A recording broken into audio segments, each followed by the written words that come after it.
provoke it. Don't do.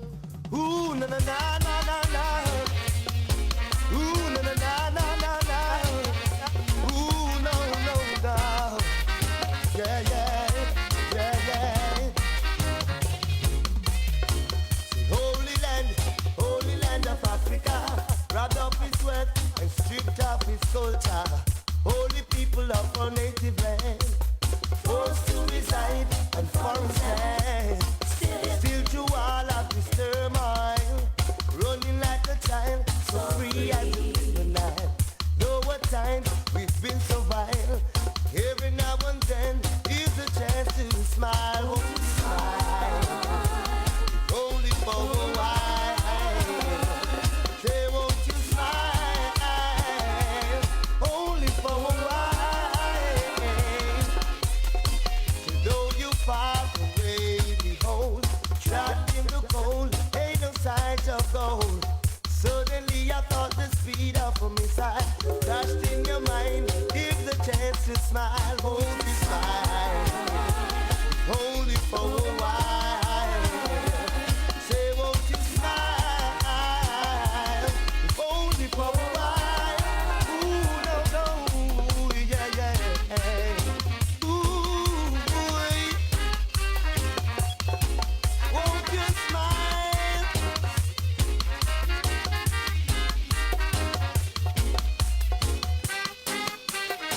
Ooh, no, no, no, no, no. Say, won't you smile? Say, won't you smile?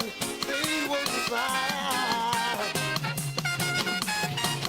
Through the years I have been ignored, withstood the suffering coming in from the cold.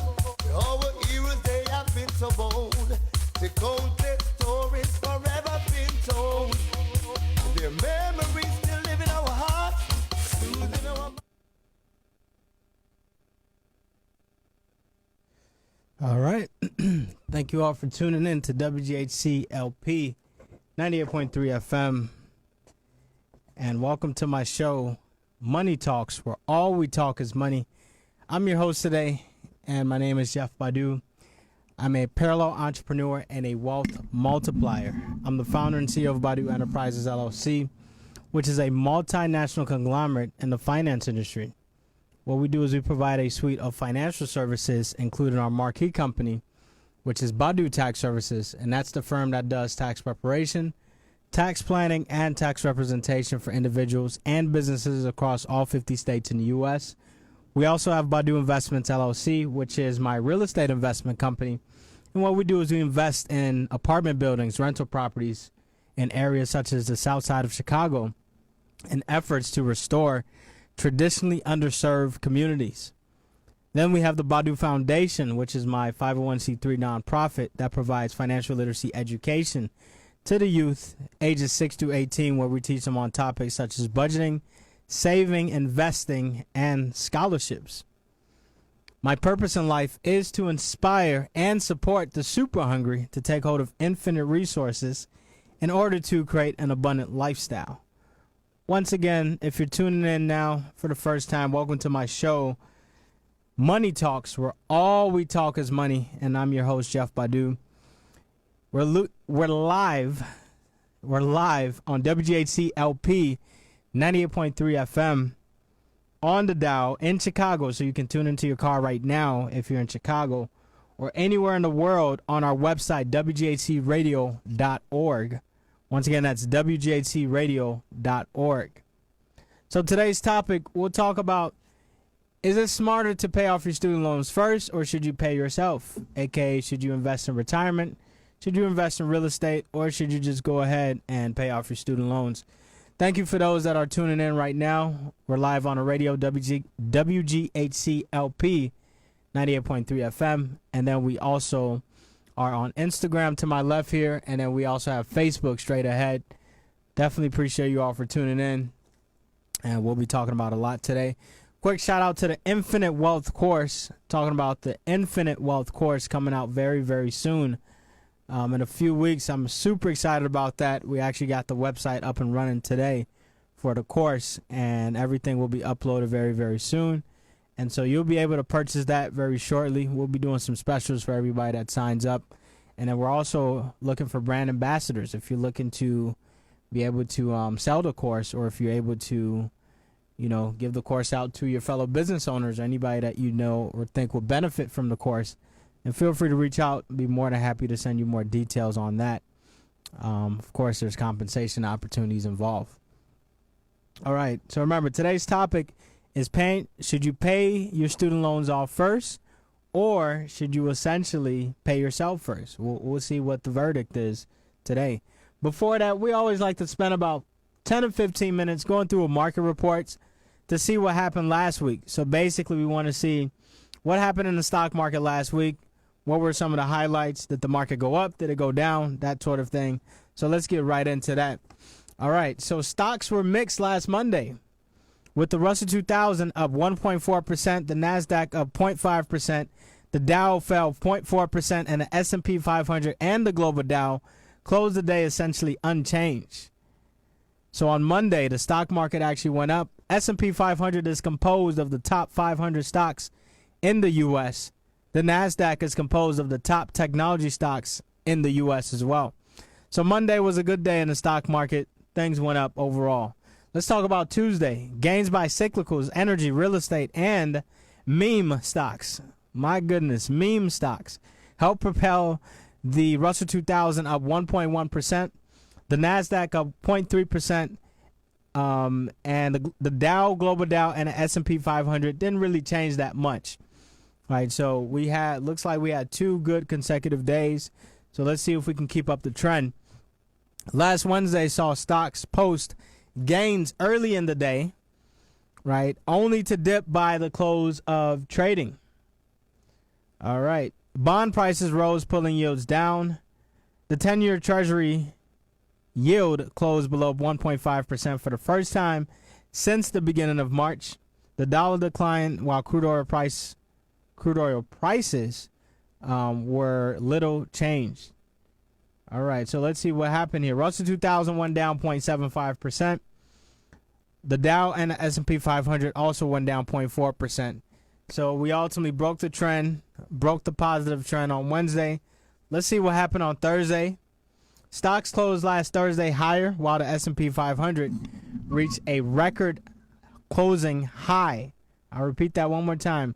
The S&P 500 reached a record closing high.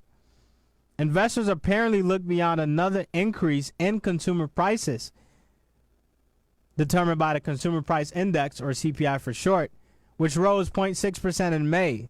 Instead, betting that the Federal Reserve will maintain its accommodative policies, such as low interest rates, right? Tech shares and mega caps advanced, helping the NASDAQ up 0.8%. The S&P 500 rose 0.5%.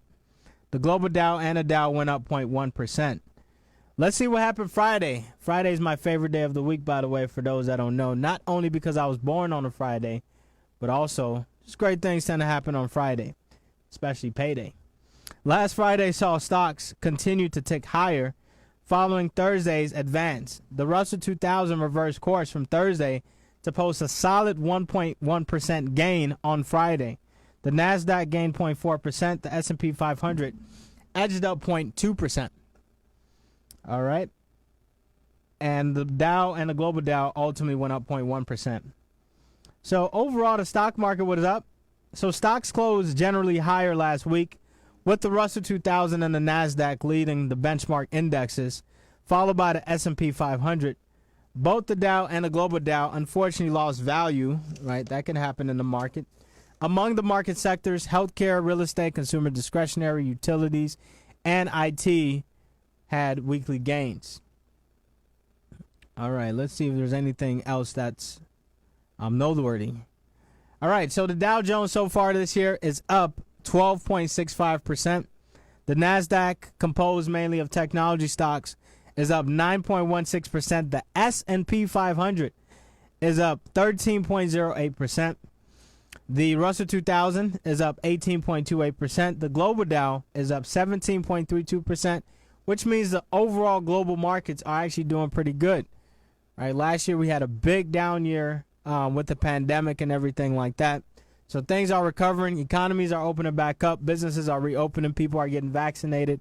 So that ultimately boosts the economy, which boosts the stock prices as well, because more people are shopping at these places where we buy these stocks. All right. So just keep that in mind. Let's see here. 10-year treasuries are at 1.46%. The interest rates are the debt 0 to 0.25%. And let's look at what's going to happen this week. All right, we got about 2 more minutes to go before we get into the topic. We won't spend too much time today on the topic, by the way. We'll probably spend about 30 minutes on the topic. And just to make sure that we get right to it, we get right to the point. No fluff, nothing like that. If you do have any questions whatsoever, then please feel free to type in the chat if you're on Facebook. And then if you're on Instagram, you can also do the same thing. This week, let's see, several market-moving economic reports are out this week. Inflation is the focus with the Producer Price Index, or PPI for short, and prices for imports and exports. The Federal Reserve's Industrial Production Report for May is also available. Manufacturing has been picking up steam with the easing of pandemic-related restrictions. Investors seem to be waiting to see if the G7 group, the group of 7 basically, agreed to impose levies on big firms to help participating countries collect more taxes. If you're not aware, there's this big infrastructure plan that's set to be released pretty soon by the Biden administration, and they need somebody to pay for it. Here's a question I always ask. Will it be you? Or will you avoid that by passing it on to somebody else? Will you be the one paying these higher taxes? I want you to answer the question, right? Because if you don't want to be that person, then make sure you're going through some tax planning, which is something that we offer in our firm. There's a big Biden tax hikes coming soon to a U.S. country near you. And so you definitely want to watch out for that. And other countries may be following suit as well. All right, we got a comment. It said, bro, I enjoy your wisdom. Absolutely appreciate that. All right. And also, please feel free, if you're on Facebook, Instagram, please feel free to comment where you're listening from. It's always nice to hear where people are listening from. It's always nice to hear your voices and everything like that. All right. So with that, let's go ahead and talk through. So also, investors will be watching for signs from the FOMC, Federal Open Market Committee, which meets this week, that fiscal stimulus will remain in place despite rising inflationary pressure. All right, we got somebody from Lakeland, Florida. I'm sorry. All right, absolutely. Got Dina from Lakeland, Florida. Anybody else, feel free to comment. Where are you listening from? We always like to see which places, which states are listening to the segment. All right. Now let's go into the topic. Should you pay for student loans, or should you pay for retirement, or should you pay yourself? We got somebody from Chicago, back from the Virgin Islands. Absolutely, just came back from there actually about a month ago. Shout out to the VI Virgin Islands. Let's see, Houston, Texas, Minneapolis, Bronzeville, Chicago. Shout out to Bronzeville. All right. And comment. Another thing that I want you guys to comment on is, what would you rather do? Or what do you think you should do, I should say. Not what would you rather do, but what do you think you should do? Should you pay off your student loans first, or should you pay yourself first? All right. We got somebody from Georgia. One more time. The question is, you can post in the comments, should you pay off your student loans first, or should you pay yourself first? I just want to see what the verdict is before we get into the topic. You are listening to my show, Money Talks, where all we talk is money, on WGHC LP 98.3 FM, Chicago. Just a reminder to visit our website, WGHCradio.org. Once again, that's WGHCradio.org, where you can listen live, make a donation, sign up on our email, and also more.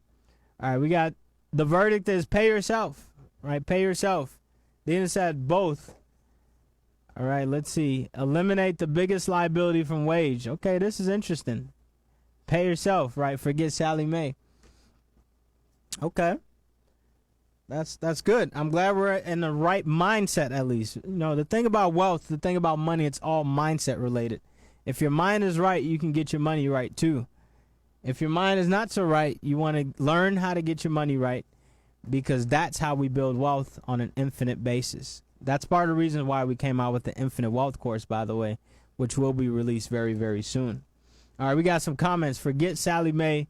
We got some comments saying pay yourself. Absolutely. All right, so pay off your student loans or pay yourself. We got a comment. Buy an asset that pays you first so you can have more cash flow for them student loans. I love that comment. That's the answer I was looking for right there. Find something like real estate, an asset that you can invest into so that asset produces the cash flow to pay off your student loans. Doesn't that make sense? And put some extra money in your pocket. Like, doesn't that make sense? Buy an asset, real estate. Take the money that you're making on a monthly basis, use some of that money, and when we say real estate, by the way, we're talking rental real estate, multifamily. Use some of that money and ultimately pay off those student loans over time, because now you have somebody else paying off the loans, not you. Had you not invested in that property, you would just be a student loan paid off individual. You'd have no assets. You'd be building no type of wealth, right? You'd just be somebody who's just paying off liabilities. And as you might have read in the book, Rich Dad, Poor Dad, we don't pay off liabilities first. We pay ourselves first. We pay ourselves first by investing into assets that produce us income producing assets that will ultimately allow us to pay off those student loans on a monthly basis. So just keep that in mind. But let's get into the topic. This is a heavily debated topic, by the way. Some people can't stand student loans. They just cannot stand it, and are willing to pay off loans faster instead of paying themselves or saving for retirement or investing in real estate. This can be a very, very costly mistake. Why? When you're paying off loans first, you're not really building wealth. The way to build wealth is to create assets. When you pay off a loan, you're not really creating assets. You're just reducing the liability. It's called the scarcity mindset in a way.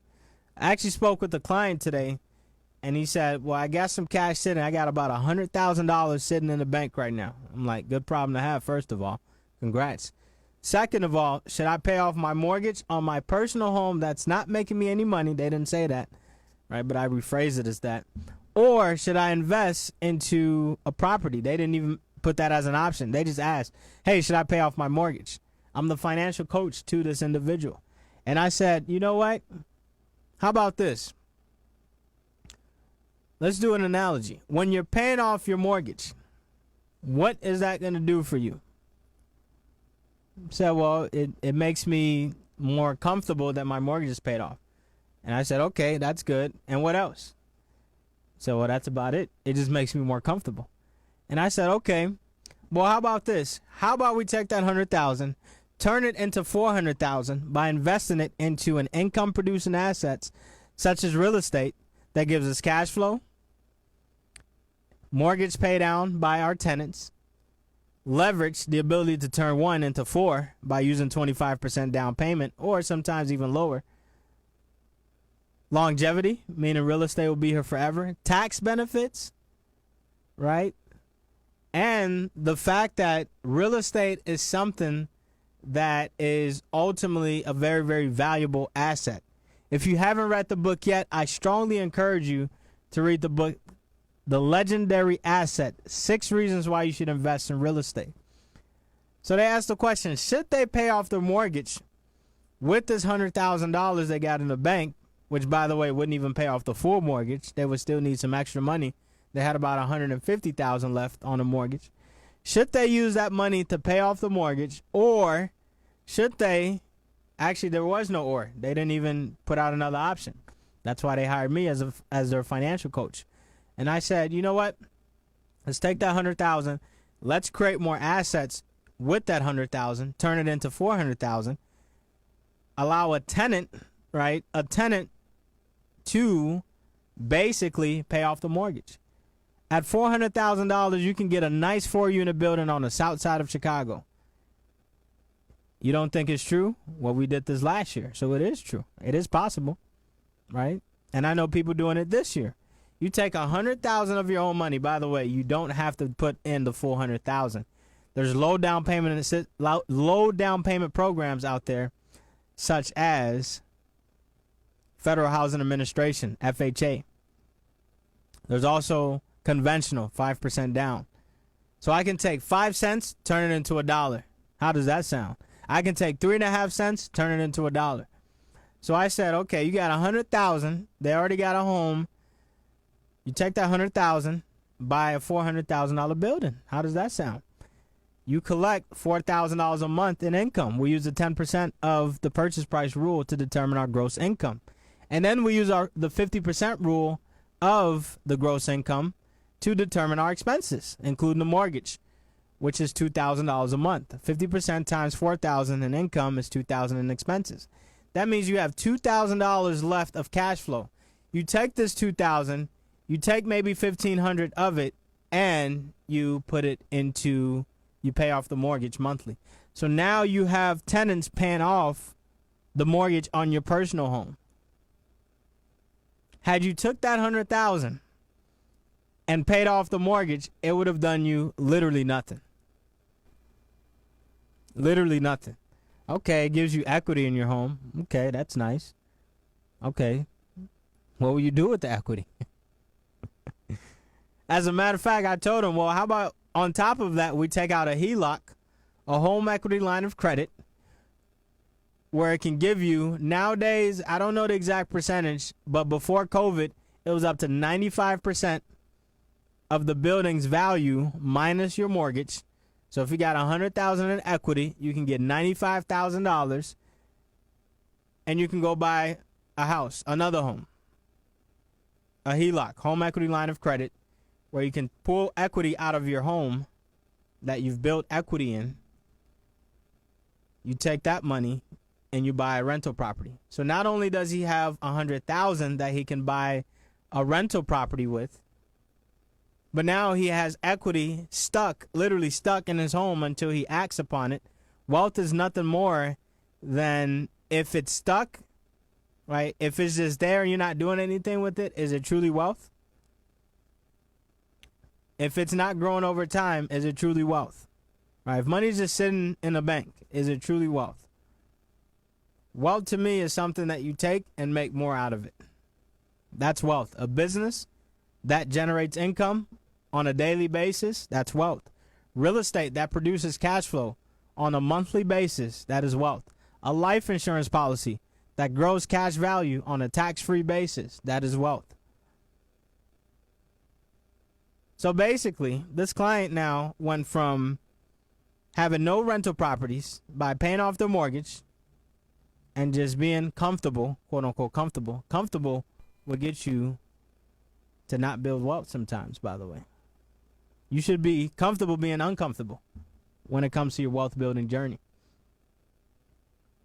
So I said we take this we take this $100,000, go buy a property. Now you have $400,000 worth of an asset, and it generates you $4,000 a month, $2,000 net cash flow. How does that sound?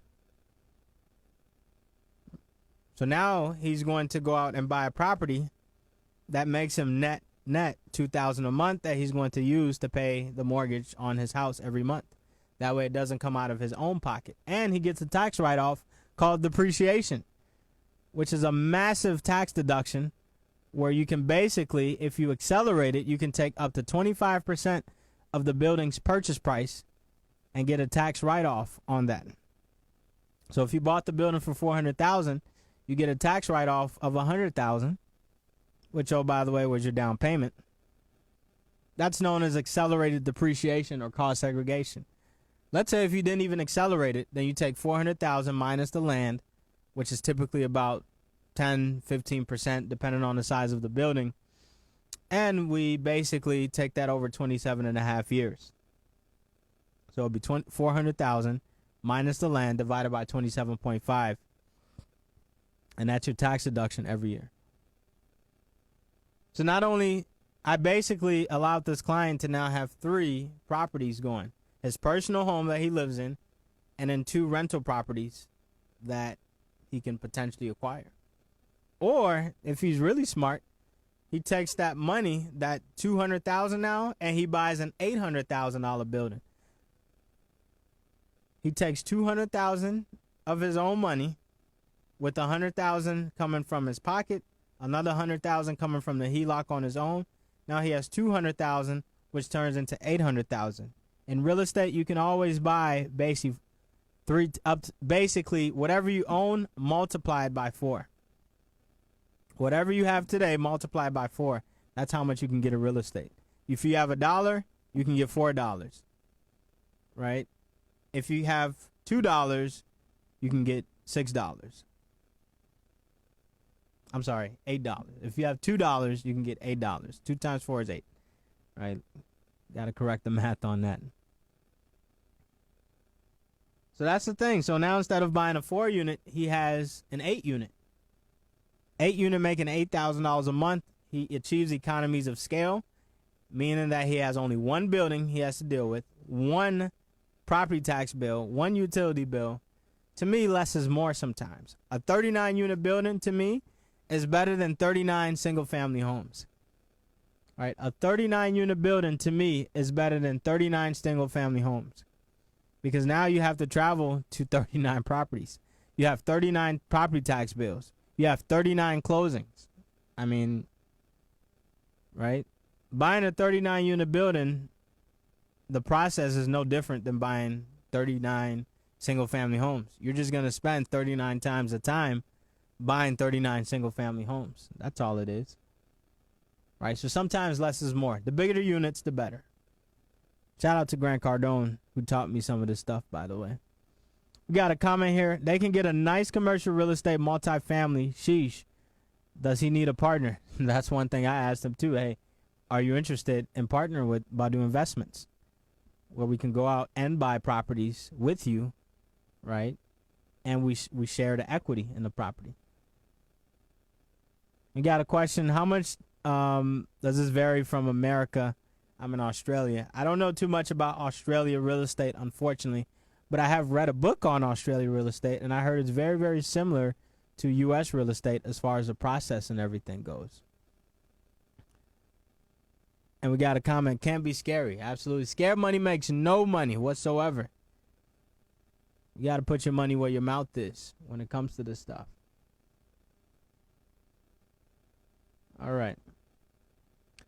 So the question for today is, should you pay off your student loans or should you pay yourself first? What should you do? And already we've covered the topic, the concept, saying that you probably don't want to pay off your loans first, early, right? Instead, take the money, take advantage of the opportunity cost. Take that same money you would have used to pay off your student loans and ultimately invest in a property. And then Yannick asked the question, what if you don't have a full-time job? Well, typically if you're self-employed as an entrepreneur, they have bank statement programs where they can look at your bank statements to see how much you have of deposits. The bank just wants to see you have stable income.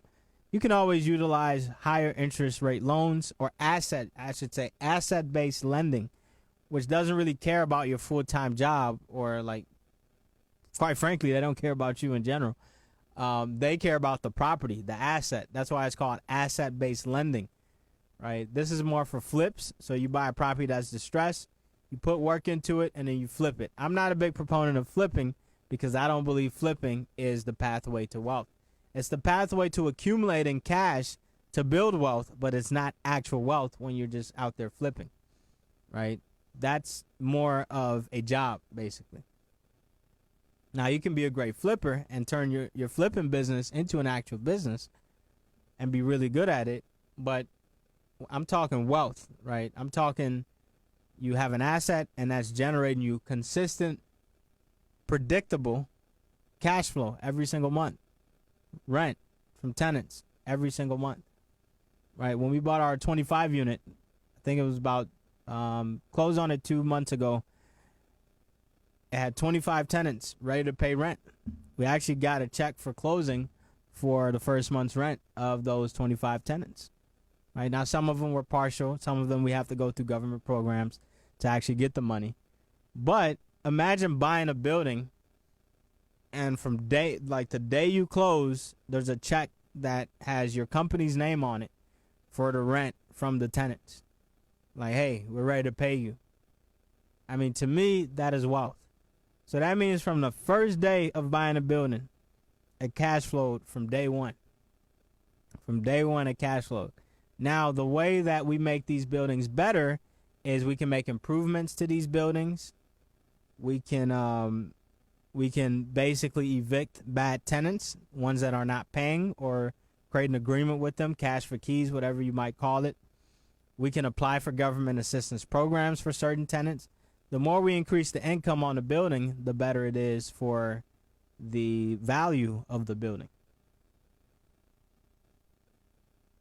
So should you pay off your student loans, or should you pay yourself first? I think you should pay yourself first. That's the verdict for the day. I think you should pay yourself first instead of worrying about paying off those student loans. But in case you were thinking about paying off those student loans, let's go ahead and talk about student loans for a little bit. Let's talk about some benefits. I don't want to sound biased today, but as you can see, there's a big difference between somebody who's building wealth, utilizing debt to make money. They take their money, they combine it with the bank's money as a partner. The bank becomes your partner, and you take that money and you create more money out of it, and you create cash flow. This is how wealth is built in America. 9 out of 10 millionaires got there through real estate. I mean, come on now. It's crazy. Now, the young millionaires nowadays are getting there through cryptocurrency and Bitcoin and all this stuff.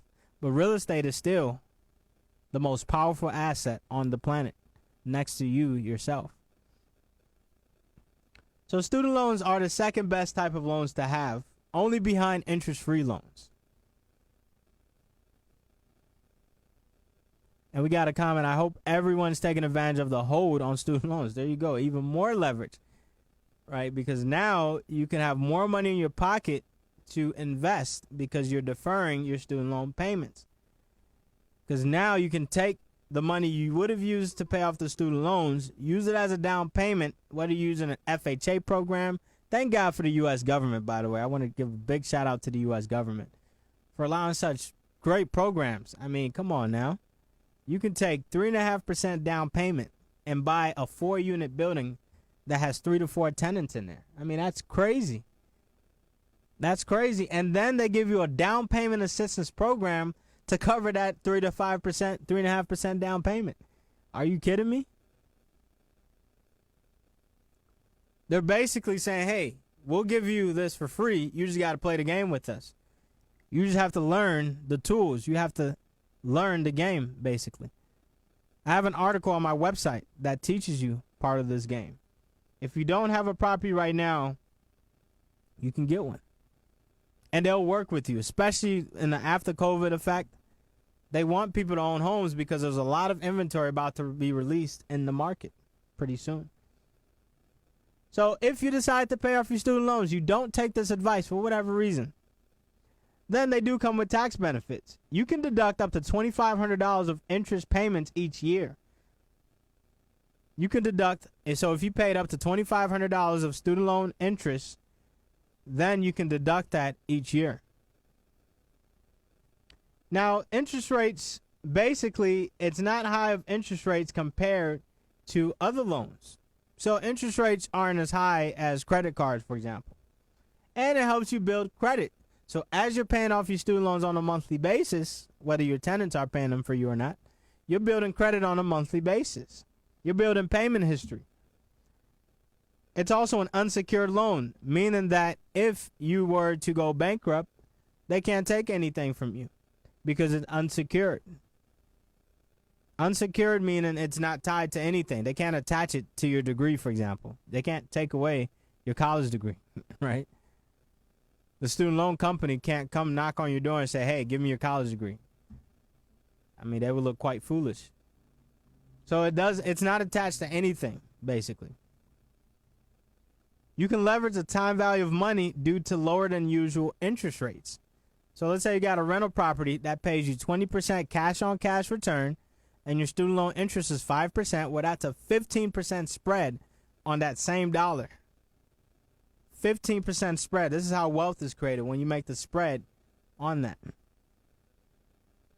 Got a comment here. I got screwed on a predatory student loan with Sally Mae, 6% and up. I ended up never paying them, and after 7 years, it dropped off my credit. Yeah, more power to you on that. I would say 6% isn't all that high, per se. But, right, hey, you got to do whatever you got to do. If it got dropped off your credit, then more power to you. With student loan payments, you can defer the payments to the future if you want, especially utilizing programs like the COVID-19 waiver. Or deferral, I should call it. They have income-based payment options. Overall, it's very flexible, very manageable. All right. Although it feels like paying it off early will get loans off your back, it's not a financially sound move to make. Some people say, I can relax a little bit just because I paid off the student loan. So what? You'll have more loans in the future anyway. You want to buy a house, right? And even when you get a house now, you probably want a bigger house in the future. You want to buy a car. You want a nice Tesla in your driveway. They got a nice charging station.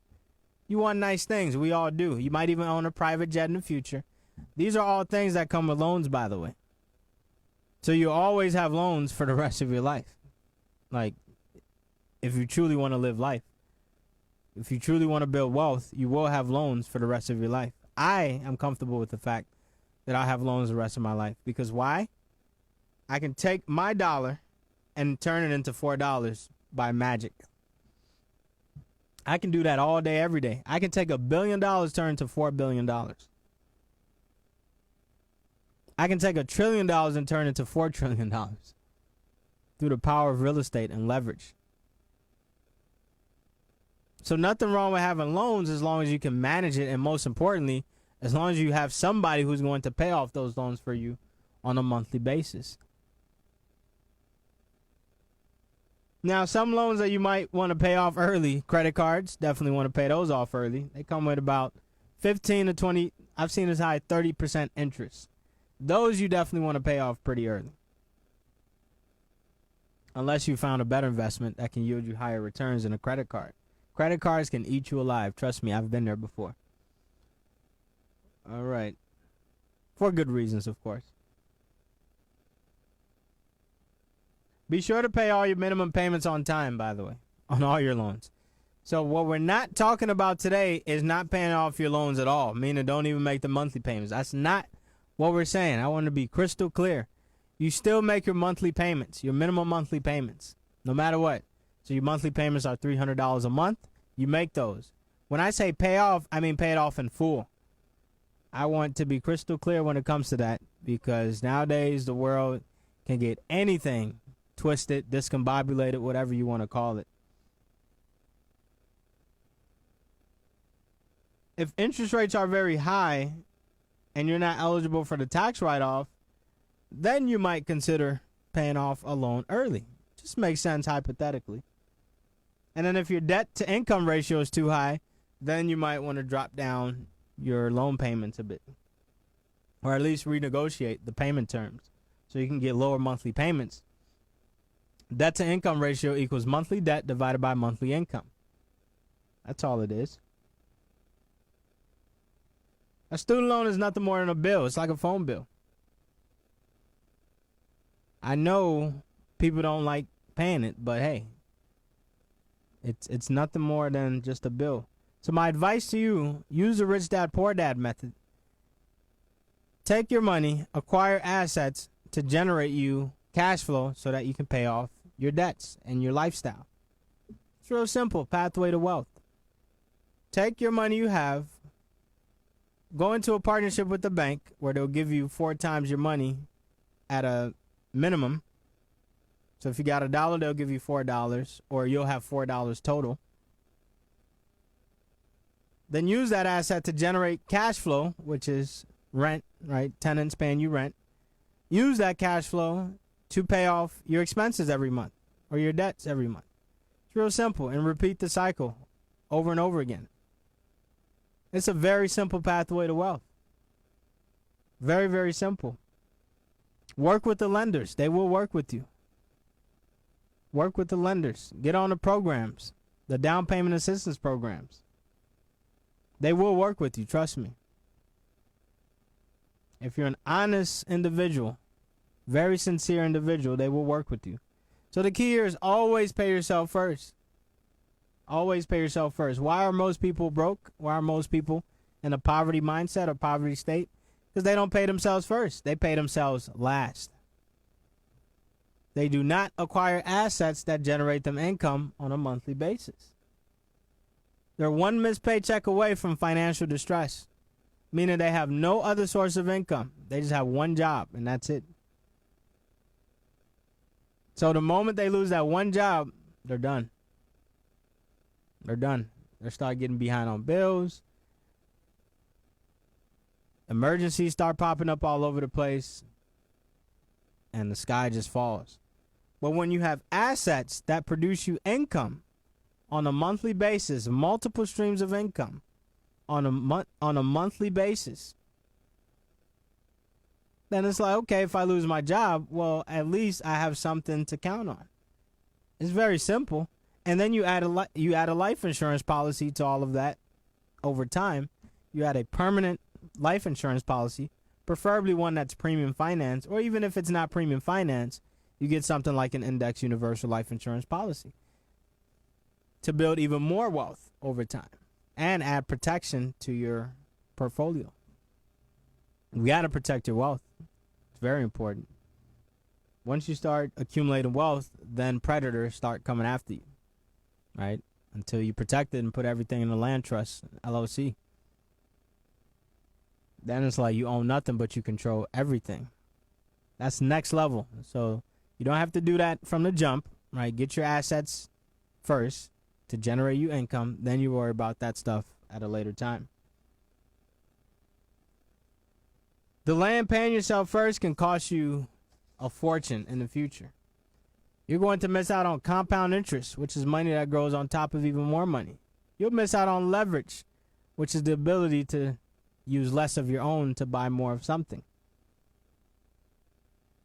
You can miss out on employer matches on your retirement plans, like your 401k.